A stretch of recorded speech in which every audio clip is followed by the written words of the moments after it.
The year was 1998, it was the summer, and it was Motzei Shabbos Nachamu, Parshat Veschanan, and I was in Morash HaKolel, and a group of friends joined me as we went out from the camp to go to a concert that was to be held in the area for all the participants in the bungalow colonies and the summer camps in that area, as was the custom. But this summer, there was not only one concert, there were two concerts. Two parallel competing concerts, one between the superstar Avram Fried, and the other one was Dedi. Two big musicians of the day, and we debated fiercely in the car, whose concert are we going to? And the vote was a 3-2. We're going to go to Avram Fried's concert as opposed to Dedi, even though we appreciate the music of both musicians. Anyway, it was the tour for his Chazak album, his big hit Chazak Chazak, V'nis Chazek, and we went to the concert and they handed out a freebie, these blue caps that said in white letters, Chazak, emblazoned on the front of the cap. So we went to the concert, and afterwards we were hungry. We went to this little one-horse town. Anyone who knows the area around the summer camps in New York area.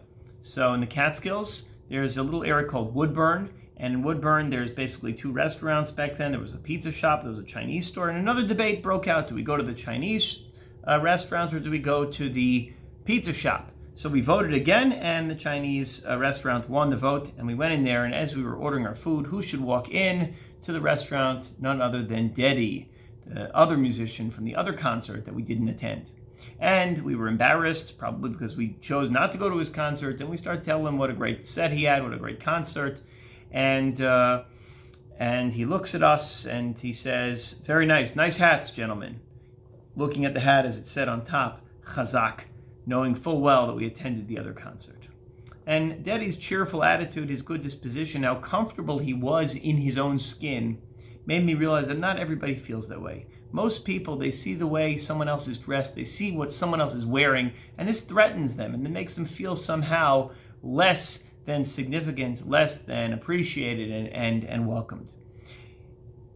The Gemara in Tanis tells us about one of the happiest days in the Jewish calendar. The day is called Tu B'Av. Tu B'Av is equivalent only to Yom Kippur. Yom Kippur and Tu B'Av are the happiest days. And of the many miracles and wondrous things that happened on the day of Tu B'Av, the 15th of Av, the most famous occurrence was it was a day that became, for lack of a better term, a Jewish Valentine's Day. It was a day in which shidduchim were made between young men and young women who were not yet wedded. And the women would go out to the field and wear these in the krumim, and they would wear these white dresses, and they would declare, "Bachor sanai nechor," young man, look, open your eyes and look.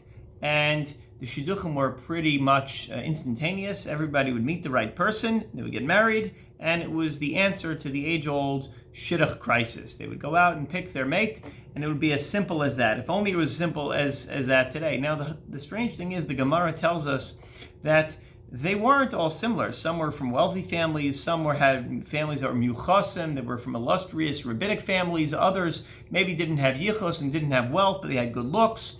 Everybody had a different feature which to emphasize. So the question is, why specifically did these women who were going out to put their best foot forward, to make a good first impression, why would they wear the same exact white shmata of a dress? Why wouldn't they put something nice on? You get yourself dressed up nicely to make a first impression. And yet specifically the Gemara tells us that to go on their first dates, they would all wear exactly the same outfit. No difference whatsoever. So at first blush, you could say, well, this has to do with creating a socialist communist society. Everybody's the same. Everybody's equal. Nobody has more money than the rest. But that wasn't true. The Gemara goes out of its way to tell us that some were wealthy and some weren't. Some were from illustrious families and others weren't. And some were bright and some weren't. And some were beautiful and some weren't as beautiful or more homely. So if they did have distinctions, if they did have ways in which one was different than the other when presenting themselves on a shidduch resume, then why did they have to wear the same dress? Why the same white dress for every single Jewish girl? And I think the answer is that what happens is when we try to build relationships, when we try to develop meaningful relationships and marriages, it is quite tempting to look to see what the other person is wearing. not just what the other person's wearing, but you look on Facebook and you wonder, well, this person has this kind of vacation, this person has this sort of spouse, this person has this job, this kind of house, this kind of car, and we become obsessed with what everyone else has. And not only is it unrealistic to try to think about what everyone else has and what you don't, but it renders a comparison which is fatal for the very relationship you're trying to construct and trying to develop. That's one of the greatest dangers in all relationships of all. There is an interesting, book that recently came out, written by a former divorce attorney, and I want to share with you something from that book, which is a chapter that he entitles. The book is called A Divorce Lawyer's Guide to Staying Together by James Sexton. And the book is If You're in My Office, It's Already Too Late. Chapter 19 is titled, If We Were Designing an Infidelity Generating Machine, It Would Be Facebook. Every time we look over our shoulder, we are generating unhealthy comparisons. We're looking at the art project that person did with their kids during Corona. We're looking at their home. We're looking at their vacation. And those comparisons generate a terrible energy and create instability in our own relationships.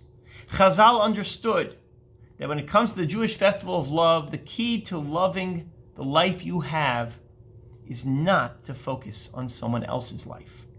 This insightful piece of advice is not just true psychologically, it is true practically. With only a small window into the carefully curated lives of others, we have no idea what anyone else is really going through. The illustrious family of the woman who uses it on her shidduch market resume may be hiding some other skeleton. And the woman whose natural beauty seems to be at her advantage may be suffering from an unseen illness. And the brilliant person may be plagued by crippling insecurity. It makes no difference. We have no idea what someone really is going through. And so when we arrive at the holiday of Shidduchim, and we transition from Tisha B'Av to Tu B'Av, from mourning to joy, from Evel to Sason, let us remember that the key to real happiness is not to look at what you don't have, but rather to love what you do.